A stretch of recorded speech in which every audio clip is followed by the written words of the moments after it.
SMB news channel and print media YouTube वृत्तवाहिनीवर आपले स्वागत। मनोबलदायक पुस्तक शून्य बघितलेला माणूस समीक्षण भाग 2 रिव्ह्यू पार्ट 2। शून्य बघितलेला माणूस डॉक्टर तुषार प्रीती देशमुख। शब्दांकन जयश्री देसाई। प्रकाशक आनंद लिमये, इंकिंग इनोव्हेशन्स।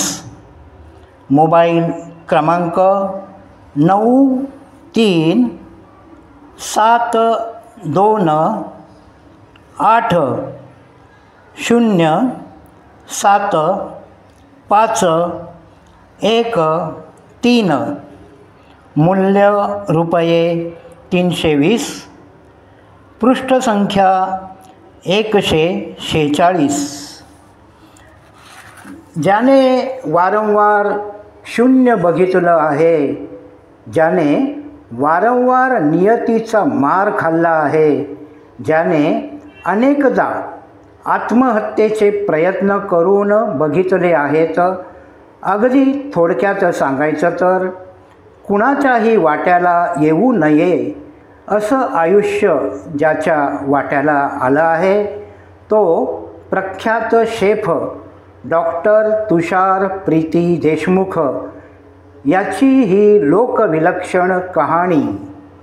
यात भावनांचे सगळे पदर दिसतात। निरपेक्ष प्रेमाचा साक्षात्कारही दिसतो आणि नियतीने वारंवार आघात करूनही केवळ स्वतः उभं राहण्याचीच नव्हे तर असंख्यांना उभं करायची जिद्दही दिसते। प्रत्येकाच्या संग्रही असायलाच हवं असं हे पुस्तक शून्य बघितलेला माणूस। शून्य बघितलेला माणूस या पुस्तकातील प्रकरण 3 शीर्षक आहे पुणे ते दादर व्हाया बेलापूर। वाचायला घेतलं की अक्षरशः अंतर्मुख होऊन मनात अनेक भावनांचे तरंग डोहातील तलावातील तरंगांप्रमाणे नखशिखांत पसरू लागतात। या प्रकरणातील वास्तव विदारक प्रसंग वाचताना अंग शहारून उठते। अनेक भावनांचे कल्लोळ मनात उठतच राहतात। कसं सहन केलं असेल तुषारने आणि कसे सहन केले असेल त्यांच्या माऊलीने प्रीतीने। असे म्हणतात की पाषाणावर टाकीचे घाव घातल्याशिवाय देवपण येत नाही।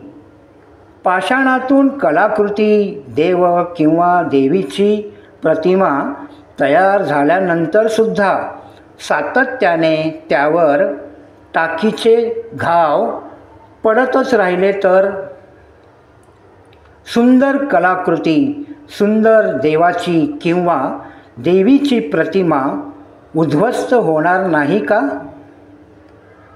माऊली प्रीतीवर आधी तिच्या पतीकडून आणि नंतर ढासळणाऱ्या आर्थिक परिस्थितीने फक्त आणि फक्त घाव प्रहार करणे सुरूच ठेवले। संवेदनशील मनाचा कोणीही वाचक, श्रोता, मनचक्षूंसमोर दृश्ये पाहणारा प्रेक्षक अंतर्मुख झाल्याशिवाय राहणार नाही। शून्य बघितलेला माणूस हे पुस्तक अक्षरशः मनोवेधक आहे, मनोमंथनकारक आहे। ह्या पुस्तकातील प्रकरण 4 मधील शीर्षक आहे मुक्काम पोस्ट दादर। या प्रकरणामधील प्रसंग हिंदू मुस्लिम दंगलीच्या पार्श्वभूमीवरील आहेत।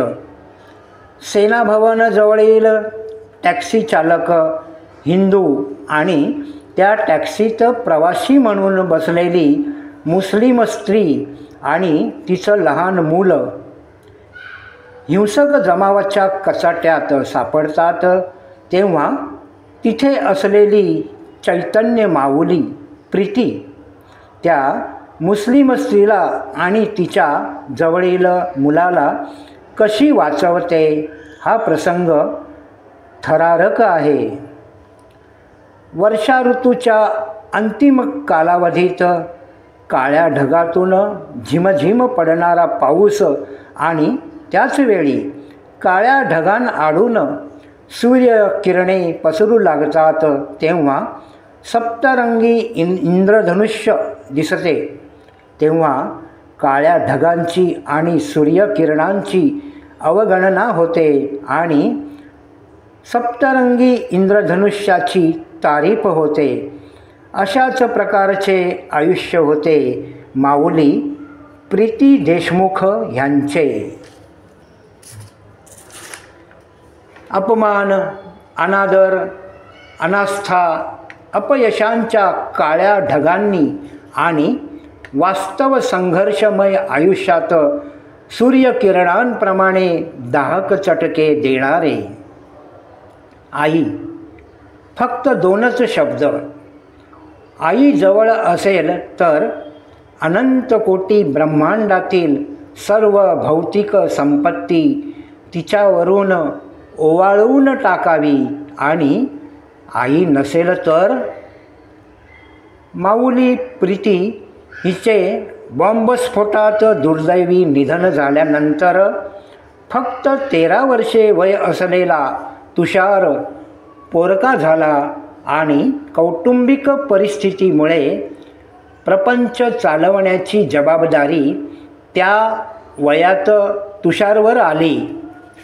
नाव तुषार, पण रिमझिम पावसाच्या तुषारांऐवजी वादळी वाऱ्यांसह मुसळधार पावसाचा मार, अशा बिकट परिस्थितीत तुषारचा जीवनप्रवाह सुरू झाला.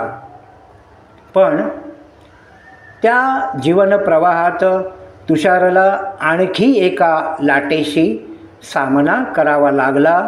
ती म्हणजे तुषारच्या वडिलांनी लग्न करून आणलेली तुषारची दुसरी आई. चित्रपट, नाटकात, मालिकेत सावत्र आया जशा वागतात त्याहीपेक्षा अधिक क्रूरतेने तुषारची दुसरी आई तुषारशी वागू लागली. शून्य पाहिलेला माणूस ह्या मनोवेधक मनोमंथनकारक पुस्तकाचे प्रकरण 6 आणि त्याचे शीर्षक आहे आत्महत्येचे प्रयत्न.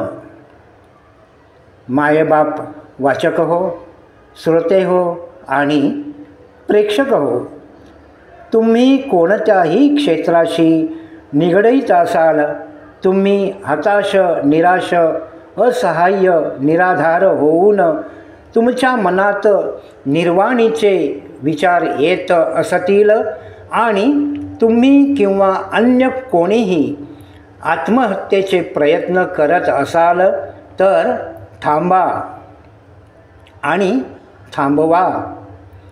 आत्महत्या इच्छुक व्यक्तीने आत्महत्येचे प्रयत्न केले तरीही नियती अनेक स्वरूपांनी पुढे सरसावून आत्महत्या इच्छुकाचे प्राण वाचवते. त्यावेळी काव्यपंक्ती आठवतात. जगी ज्यास कोणी नाही त्यास देव आहे, निराधार आभाळाचा तोच भार साहे. अनेक वेळा आत्महत्येचे प्रयत्न करूनही तुषार ह्याला नियतीने वाचवले, कारण नियतीनेच ठरवले होते तुषारला संपवायचे नाही. त्याला त्याच्या प्रेरणादायक भविष्याकडे घेऊन जायचे.